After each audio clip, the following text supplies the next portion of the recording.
compañeras y compañeros de la Presidencia, delegadas y delegados, invitados, la Cuba revolucionaria y socialista, la patria de José Martí y Fidel Castro, recibe con afecto y espíritu unitario a las 73 delegaciones de los 57 países de todas las regiones del mundo que se dan cita en este 22 Encuentro Internacional de Partidos Comunistas y Obreros. Esta reunión se produce en medio de un convulso contexto internacional, matizado además por las complejidades propias de cada nación. Ello nos plantea un reto: establecer un marco de acción colectiva que fortalezca la unidad para afrontar los desafíos que se presentan en nuestras luchas. ¿Qué nos une a todos, comunistas, socialistas, revolucionarios y obreros? Nos une el antiimperialismo, que resume el empeño común en conquistar un mundo de paz y de mayor justicia social, en promover el desarrollo y la prosperidad de todas las naciones, en alcanzar el bienestar y la felicidad y en lograr el respeto por la conservación del medio ambiente. Estas nobles aspiraciones podrían volverse quimera si no trabajamos con esfuerzo y unidad. ¿Qué haremos para que nuestras naciones y el mundo en general sean un lugar más seguro? La guerra de denominación imperialista, encabezada por Estados Unidos durante todos estos años, irresponsable actuación y expansión de la amenazante OTAN, no son hoy los únicos factores que perturban la paz y el desarrollo mundial. La proliferación del fascismo, la xenofobia, los discursos de odio son flagelos que cada vez con más frecuencia acechan a las sociedades y territorios. Además de inseguro, el mundo es cada vez más desigual. ¿Cómo cumplir entonces con el ideal de justicia social que nos mueve? En esta era que nos ha tocado vivir, las demandas sociales insatisfechas se multiplican. Crece la pobreza, las desigualdades, el desempleo, la inseguridad alimentaria. Los problemas de salud son aún más globales y letales. En resumen, se globalizan las diferencias, las injusticias sociales y la miseria. Como si resultara poco estas amenazas, lo está también la especie humana. Pareciera que fue ahora, y no hace 30 años, que el comandante en jefe Fidel Castro Ruz nos alertara que la especie humana, y cito, está en riesgo de desaparecer por la rápida y progresiva liquidación de sus condiciones naturales de vida. Fin de la cita. ¿Cómo vamos a detener el deterioro del medio ambiente? Algunas de estas interrogantes tendrían respuestas inagotables, pero también nos corrobora que el orden internacional vigente es insostenible y que debemos concentrar todos los esfuerzos en luchar por conquistar uno nuevo.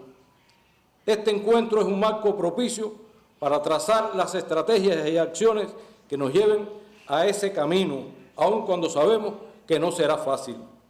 Además, todas las amenazas señaladas estamos enfrentando a un imperio que renueva sus esfuerzos para mantener y afianzar la hegemonía.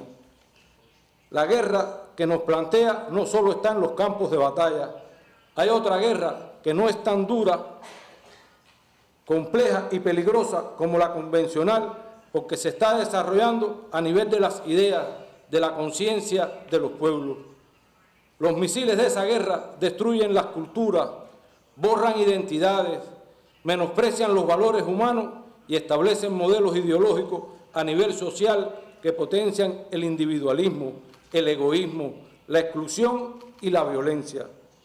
Una guerra que se desarrolla en un terreno virtual, en el que el imperialismo tiene el control total y decide incluso cuándo silenciar nuestras voces en esos espacios, como acaban de hacer recientemente a cientos de usuarios revolucionarios en Facebook. ¿Cómo le vamos a hacer frente? Dejo ante ustedes estas interrogantes en el ánimo de contribuir a los debates que nos esperan y a la búsqueda de acciones que den respuesta a las mismas. Compañeras y compañeros, desarrollamos este evento en Cuba, la misma isla rebelde e irredenta frente al imperio norteamericano que muchos de los presentes conocen desde hace muchos años. Un país que ha sido duramente castigado por defender el ideal socialista y su compromiso con todas las causas justas. Ha sido muy alto el precio que hemos debido pagar por la osadía de enfrentar con firmeza al imperio más grande de la historia. Bloqueados y agredidos desde los inicios mismos de la revolución, la hostilidad estadounidense durante los últimos 6 años no ha tenido precedentes. El gobierno de Donald Trump implementó 243 medidas adicionales al bloqueo económico, financiero y comercial, estrategia que desde 1962 aparece bien delineada en los documentos oficiales del gobierno de Estados Unidos, como el histórico memorando del subsecretario de Estado Lester Mallory, dirigida a asfixiar nuestra economía y con ello implosionar la sociedad. Varias de esas medidas fueron ejecutadas de manera oportunista y criminal durante la pandemia de la COVID-19, mantenida por el actual presidente de los Estados Unidos. A Cuba le negaron hasta el oxígeno cuando más su pueblo lo necesitó.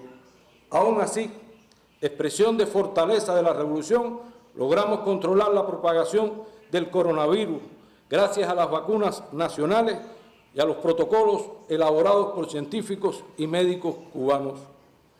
Resultaron tan efectivas que en las últimas 9 semanas el país no ha reportado fallecidos de COVID-19. Los casos diarios apenas superan la decena y muy pocos pacientes evolucionan a las formas graves y críticas. Todo ello en un mundo que aún no ha logrado controlar la enfermedad. En medio de ese férreo bloqueo y cuando la pandemia comenzó a azotar, Cuba envió 58 brigadas de médicos y personal de salud a 42 países y territorios, algunos de ellos europeos, para apoyar y ayudar a enfrentarla. No conformes con el daño que causan sus políticas, sustentados en las carencias y necesidades que éstas generan en el pueblo, Estados Unidos fragua planes de desestabilización mediante los métodos de guerra no convencional. Intentan desesperadamente generar el llamado estallido social que no le funciona por la confianza de la inmensa mayoría del pueblo que mantiene a la revolución y al socialismo. Ninguno de estos planes nos apartará del camino trazado en la actualización del modelo económico y social, del ordenamiento jurídico para consolidarnos como un Estado socialista de derecho y justicia social, según se refrenda en la Constitución aprobada por la inmensa mayoría del pueblo en el 2019. En ese empeño acabamos de aprobar un nuevo Código de la Familia con más del 74% de participación y un 66,8% de votos favorables. Es la mejor expresión de la voluntad del pueblo por mantener la construcción de una sociedad más justa, inclusiva y solidaria. Aún así, el gobierno norteamericano y algunos de sus mercenarios despliegan una campaña que pretende tildarnos de Estado fallido. Este engendro se desmonta por sí solo con cada una de las adversidades que hemos debido sortear mediante la unidad indisoluble del partido, el Estado, el gobierno y el pueblo. Ha sido gracias al sistema socialista que hemos podido afrontar tantos retos en los que ha primado el concepto de resistencia creativa defendido por el primer secretario, el compañero Miguel Díaz-Canel Bermúdez, que nos llama constantemente a salir adelante con nuestro propio esfuerzo.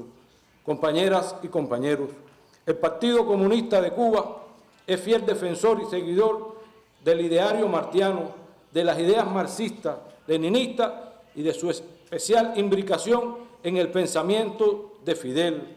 Mantiene su condición de vanguardia en la sociedad, lo que nos compromete a ser lo más representativo del pueblo cada vez que tiene una composición más heterogénea. La consulta permanente con las bases populares la asumimos como un estilo y forma de trabajo fundamental.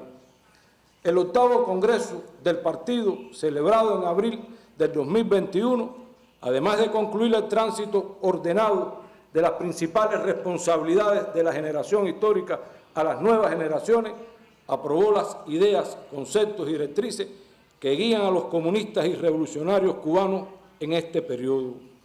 Estamos convencidos de que solo el socialismo puede garantizar la soberanía y la independencia nacional.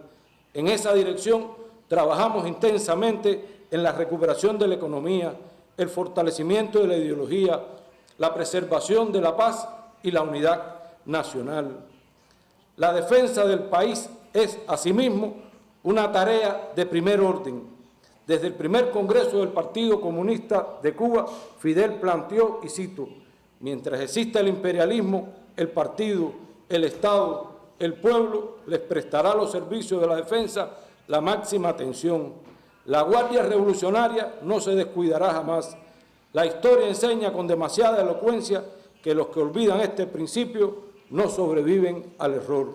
Fin de la cita. En el orden ideológico constituye una prioridad la educación, la historia, la cultura, la ciencia y la preparación política del pueblo frente a los intentos de colonización cultural, lo que se traduce al mismo tiempo en una forma de enfrentamiento directo al imperialismo yanqui. En la economía mantenemos el empeño de impulsar el desarrollo del país, aún en medio de las complejas circunstancias descritas. La empresa estatal socialista tiene un papel protagónico en la concepción del modelo económico-social cubano, la que se complementa con las nuevas formas de gestión económica. Lograr mayores niveles de bienestar y felicidad para el pueblo y no renunciar jamás al ideal de un socialismo próspero y sostenible es la meta a alcanzar.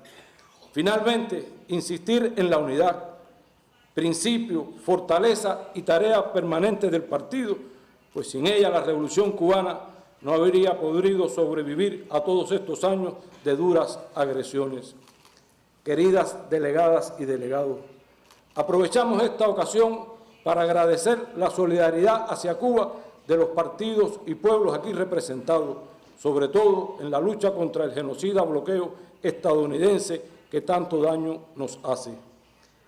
El imperialismo le teme al ejemplo aún mayor de una Cuba sin bloqueo y lo que ello significaría a favor del ideal socialista, razón por la que se empeñan en reforzarlo por todas las vías posibles. También agradecemos todas las muestras de apoyo y afecto demostrados durante dolorosos acontecimientos que hemos debido enfrentar este año, como el accidente en el Hotel Saratoga, el incendio en la base de supertanquero de Matanza y el reciente paso del huracán Ian. Este último nos obligó a posponer el primer encuentro de publicaciones teóricas de partidos y movimientos de izquierda que con mantenido interés queremos desarrollar. Comprendemos que la articulación mediática y el debate teórico sobre los problemas del mundo actual, las vías y formas para enfrentarlos, son asuntos de vital importancia.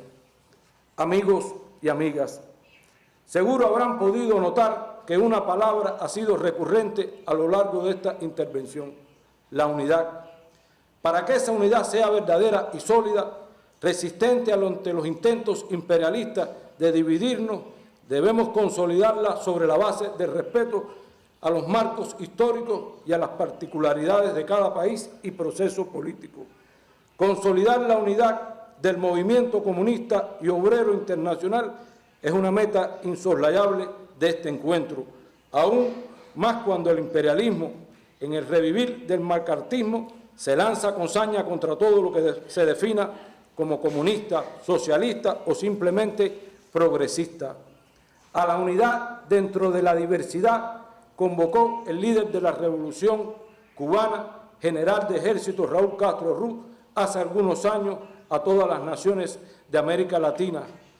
La frase se erige en un principio que trasciende fronteras y nos debe convidar a todos en cualquier espacio.